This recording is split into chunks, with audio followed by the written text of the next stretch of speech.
Okay, we want to look at section 5.4 here, solving radical equations.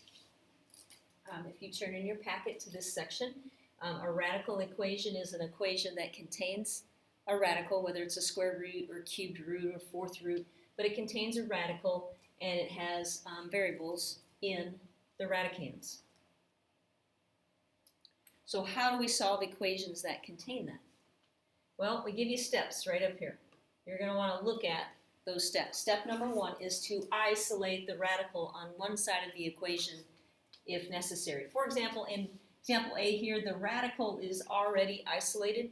It's by itself. Everything is underneath the radical. And I can't subtract 7 because it's under a radical right now. And I have to get rid of the radical before I can get to the 2x plus 7. So how do I undo a cubed root? Okay, the opposite of taking the cubed root of something is to cube it. So I'm going to raise it to the third power. And if I do that to one side of the equation, I have to do that same thing to the other side of the equation. I'm going to cube both sides. I'll bring you in here a little bit. So I'm raising both sides of the equation to the third power. That's step 2. It says raise each side of the equation to the same power to eliminate the radical and obtain a linear, quadratic, or polynomial equation. So when I raise this to the third power, the cubed root and raising to the third power, those undo each other, and I'm just left with 2x plus 7 equals, on the other side, when I take 3 and I cube it, that's 3 times 3 times 3, I get 27. So what I'm left with is actually a linear equation. It's linear because x is to the first power. And we know how to solve this. We're going to subtract 7 from both sides of the equation. Okay, that would leave me with 2x equals 20 divided by 2x equals 10. And so I've solved that, x equals 10. Now you should take that and plug it in and make sure it works. So 2 times 10 is 20, plus 7 is 27, and the cubed root of 27 is 3. So that works. Now in that example, the radical was already by itself. Okay, if you go to letter B over here, the radical part is not by itself. Okay, this minus 9 is not underneath the radical. So you need to move that to the other side. So I'm going to add 9 to both sides of the equation first. That leaves me with the cubed root of x is equal to 8. Now I have the radical part by itself, so I'm going to undo the cubed root again, just like I did on the other equation. I'm going to raise it to the third power. So the cubed root and then cubing, those two things undo each other. X is equal to 8 to the third power means 8 times 8 times 8. I know 8 times 8 is 64. If I take that times another 8, that would be 4. That'd be 512. Check my math there. So x is equal to 512. Example C, we've got this 2 that's outside of the radical. So again, the radical is not by itself. We need to, step 1 is always to isolate that radical. So I'm going to divide both sides by 2. So then I'm left with the cubed root of x minus 3 equals 2. Okay, that x minus 3, that's all underneath the radical. So you can't add 3 to both sides. You can't get to that until you undo the radical.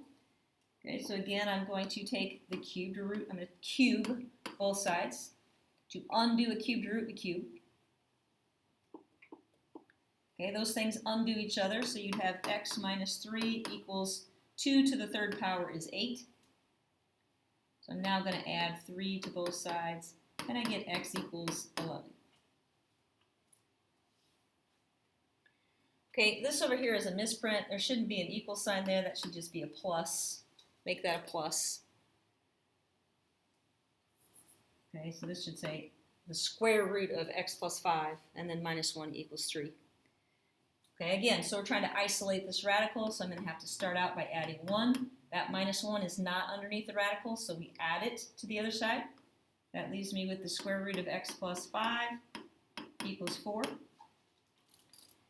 Now, to undo a square root, okay, these were all cubed roots, and so we raised it to the third power. This is a square root, so we're going to raise it to the second power. We're going to square it. To undo a square root, we square it. Okay, After I do that, the square root and squaring are going to undo each other, so I'm just left with x plus 5 equals, on this side, 4 squared is 16. Okay, we're going to subtract 5, and we get x is equal to 11. Okay, and I'm going to let you finish out E and F on your own. Okay, a little bit different time. It says a little different kind here. It says raising each side of the equation to the same power may introduce extraneous solutions. Okay, we've seen that before. Okay, remember an extraneous solution from a previous chapter was a solution that it turns out, but when you plug it back in, it's false. So it's a good idea to always plug your values in to make sure they're true statements. Okay, when you use this procedure, you should always check each apparent solution in the original equation. So here, I've got the radical isolated, it's by itself, and to undo a square root, I'd have to square. Okay, well that means I've got to square all of this over here. When we square x plus 1, okay, that means x plus 1 times x plus 1. How do I do that? Hopefully you said you have to FOIL that, and you're right, you have to FOIL here. So I would get an x squared, outside product would be a 1x, and the inside product would be a 1x, so that would be a 2x, and last term times last term is a 1. So you're going to get a trinomial out of this. And it's equal to, when I square on this side, the square root and the square are going to cancel each other out. You're going to have 7x plus 15. Now, how do we solve something like that? Above, in all those examples above, when you had cubed both sides or squared both sides, whichever which was required, you had a linear equation to solve, which is pretty simple for us. We've been doing that for a long time. This is not a linear equation. This is a quadratic equation. How do we solve a quadratic? Well, hopefully you said you have to set it equal to 0. We got to move everything to one side of the equation. So I'm going to move this 7x to the other side. I'm going to subtract it. And if I subtract it from one side, I got to subtract it from the other. Write it under its like term, because those can be subtracted. And in the same step, I'm going to subtract 15. And I'm going to subtract 15 from the constant over here. I'm going to do that in one step, because I think we can handle that. Okay, what does that leave me with? That leaves me with an x squared. 2x minus 7x is a minus 5x. And 1 minus 15 is a negative 14. And it now equals 0. Anytime you have a quadratic or a squared term left, then you need to make sure everything gets moved to one side and you have it set equal to 0.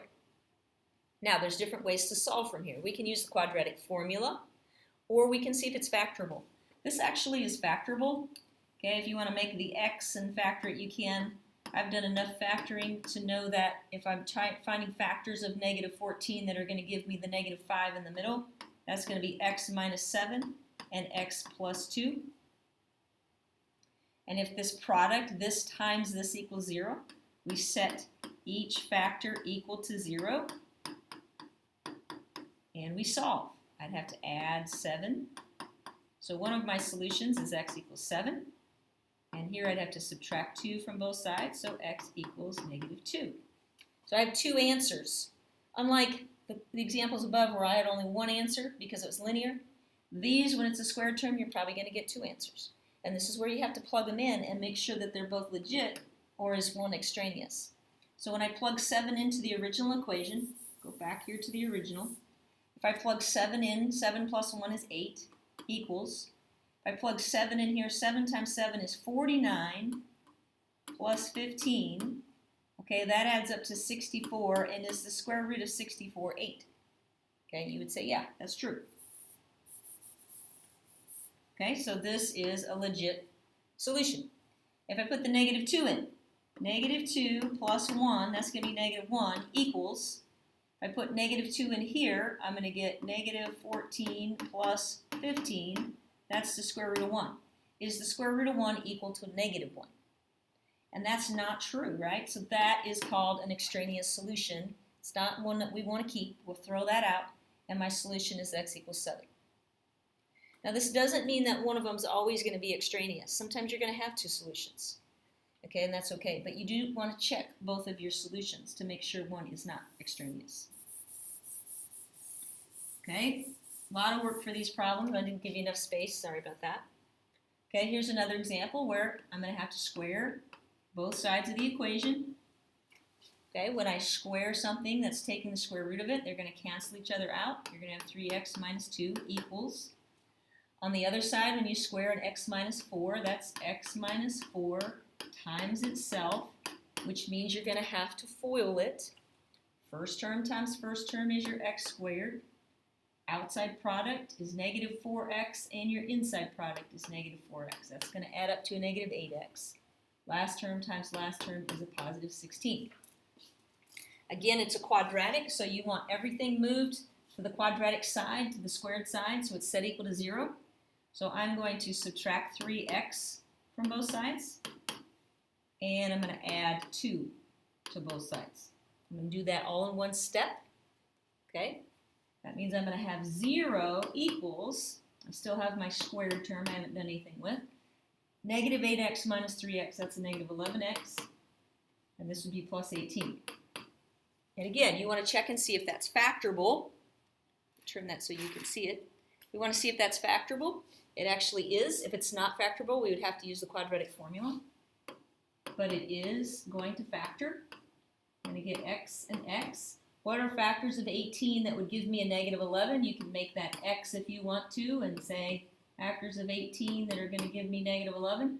Well, hopefully you said negative 9 and negative 2. So we set these factors equal to 0. That's going to be x equals 9. And if I set this one equal to 0, I'm going to get x equals 2. So I have two solutions again. And I want to go back to my original equation, and I want to plug those both in and see what happens. If I plug a 9 in, this would be 27 minus 2. That would be the square root of 25 equals 9 minus 4. Does that equal 5? That's a true statement. So this is a good one. Keep it. Okay, we're going to put the 2 in. 3 times 2 is 6 minus 2. That would be the square root of 4. If I put the 2 in over here, 2 minus 4 is a negative 2. Is the square root of 4 equal to a negative 2? That's not true. That one is extraneous again. I'm going to throw it out. So this time the only solution is x equals 9. Okay, you might have a situation like letter D. Okay, you can try some of these other ones. If I square both sides here, what happens to the radical on both sides of the equation? Okay, they're both going to drop out, and I'm just going to have 2x plus 5 equals x plus 7. That's a linear equation. So I can go ahead and, okay, I can stop. I don't have to set this one equal to 0. I just got to get the x's on the same side. So I'm going to subtract x. Get x plus 5 equals 7. Subtract 5. X equals 2. And even when you just get one solution, you always want to be in the habit of checking it. I'm going to plug that in. 2 times 2 is 4. Plus 5, that's the square root of 9, equals, over here, 2 plus 7, square root of 9. So square root of 9 equal to the square root of 9. That's true. 3 equals 3. So that's a good solution. Okay? You want to give some of those other a shot? There's a little practice for you there. You can go ahead and do that.